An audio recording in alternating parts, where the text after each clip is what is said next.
की कठिन सीट है नरेंद्र सिंह तोमर के लिए, लेकिन फिर भी मुझे लगता है कि अंतिम समय में वो निकाल लेंगे क्योंकि संगठन के माहिर आदमी है। नरोत्तम मिश्रा भी फैक्टर है, वो बीएसपी का कैंडिडेट है बलबीर दंडौतिया, उन्होंने जो त्रिकोणीय बना दिया है उसके कारण से। चलिए ठीक है, एक बार जल्दी से फटाफट आगे बढ़ते हैं। मैं आपको क्या क्या बता दूं। मध्य प्रदेश में बीजेपी 132, कांग्रेस 88 पर, अदर्स 5 पर, बीजेपी 116 पर, कांग्रेस 74 पर, अदर्स 9 पर, छत्तीसगढ़ में 90 पर, बीजेपी 46, यहाँ पर भी रुझानों में बहुमत है, कांग्रेस 42, अदर्स 2 पर। यहाँ पर अजीत जोगी की पार्टी है, ये बेहद महत्वपूर्ण हो जाती है। बिल्कुल, और तेलंगाना पे भी नजर डालिए, यहाँ पर अंतर कम हो रहा है। बीआरएस 47 पर आ गई है, कांग्रेस 61 पर आ गई है। जो कांग्रेस 66 पर पहुंच गई थी, अब बहुमत के आंकड़े से कांग्रेस सिर्फ 1 सीट आगे है। बीजेपी 6 पर है, एमआईएम 4 पर है, अदर्स 1 है, यानी 11 सीट इधर है और 47 उधर है। बहुमत के आंकड़े से अभी भी ये गठजोड़ जो है पीछे है, लेकिन कोई बहुत लैंडस्लाइड विक्ट्री नहीं किसी भी राज्य में कांग्रेस की देखने को मिल रही है, बल्कि मुश्किल में है कांग्रेस इस समय।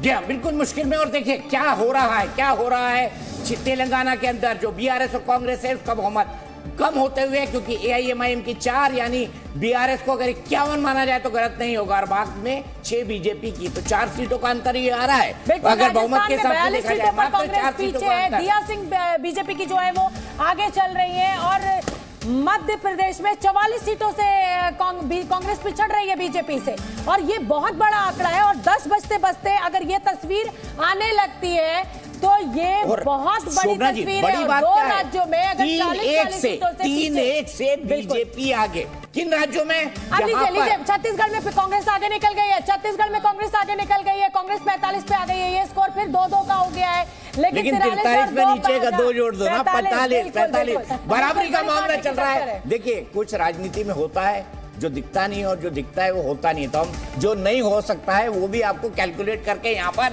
बता रहे हैं। देखिए छत्तीसगढ़ में अन्य के खाते में 2 सीट है। मैं जानना चाहूंगा ये अन्य की सीट कौन कौन सी है। एक अजीत जोगी की मरवाई होनी चाहिए और दूसरी भी जोगी का पार्टी का है क्या, ये भी बताइए प्लीज, ये कैलकुलेट करके बताएं। हाँ, उनकी बहू बिल्कुल, बेटे और बहू। ये 40 सीटों का फर्क हो चुका है, 50 सीटों का, 30 इधर और 20 उधर, 50 सीटों का अंतर है राजस्थान में। इसको भरना मुझे लगता है कि एकदम नामुमकिन है, और नामुमकिन मैं इसलिए कह रही हूँ क्योंकि 10 बजने जा रहा है। और देखिए कांग्रेस और बीजेपी का अंतर 50 सीटों का। देखिए बीजेपी और कांग्रेस अब राजस्थान में मुझे नहीं लगता कि राजस्थान में किसी भी तरीके से मध्य प्रदेश में 44 बीजेपी और कांग्रेस 50, यानी दोनों बड़े राज्यों में कांग्रेस की रिकवरी बहुत मुश्किल है।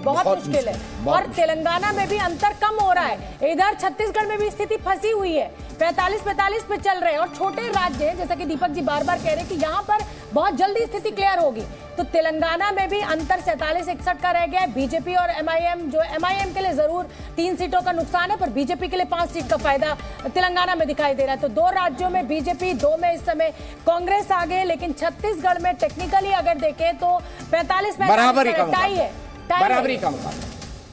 तो मध्य प्रदेश रुझानों में बीजेपी को बहुमत है। क्या स्कोर है बता दूं, बीजेपी 140 पर, कांग्रेस 83 पर, तो 40 और 17 और जुबली हिल्स से अजहरुद्दीन पीछे हो गए। बड़ी खबर तेलंगाना में, जुबली हिल्स से अजहरुद्दीन पीछे हो गए। वर्ल्ड कप में भी फाइनल में हम हार गए, और देखिए ये पूर्व कप्तान जो है वो राजनीति की कप्तानी में भी इस समय तो पीछे चल रहे हैं। दीपक जी, वैसे वहां पे उनका ऐसा कोई होल्ड नहीं बहुत था, तेज तो पीछे चल रहे हैं, तो मुझे कोई बहुत आश्चर्य भी नहीं होगा। जुबली हिल्स वो अप मार्केट इलाका है, अजहरुद्दीन वहां रहते हैं, सालों से रह रहे हैं, लेकिन इसके बावजूद भी जो है और बिल्कुल राजनीति में दीपक जी विकेट के बीच में अजहरुद्दीन जो दौड़ते थे उनकी टक्कर में कोई नहीं था, लेकिन यहाँ पर सियासी पिच पर नहीं बहुत अच्छा दौड़ पाए। विराट कोहली से तेज कोई नहीं दौड़ पाता।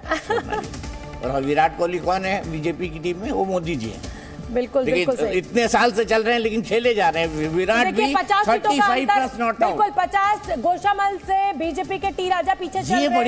ये बड़ी बात है। अगर टी राजा जीत जाते हैं तो बीजेपी के लिए इतना बड़ा नैरेटिव होगा टी राजा का जीत जाना, और वहां हराएंगे। वो पीछे चल रहे हैं गोशामल से। एआईएमआईएम के इनको पार्टी से निकाल दिया गया था, चुनाव से पहले इनको वापस लाया गया। बड़ी राइट विंग नैरेटिव की बात करते हैं। नाथद्वारा से सीपी जोशी भी पीछे चल रहे हैं। तो बड़ा अपडेट इस समय करने का यही है कि छत्तीसगढ़ में भी स्थिति फंसी हुई है, कांग्रेस और बीजेपी के बीच एकदम टाई का माहौल है। तेलंगाना में भी ये अंतर जो है वो कम हो रहा है बीआरएस और कांग्रेस के बीच में। मध्य प्रदेश और राजस्थान से कांग्रेस के लिए अच्छी खबर नहीं है। ये जो अंतर है सीटों का, ये बहुत बड़ा होता जा रहा है।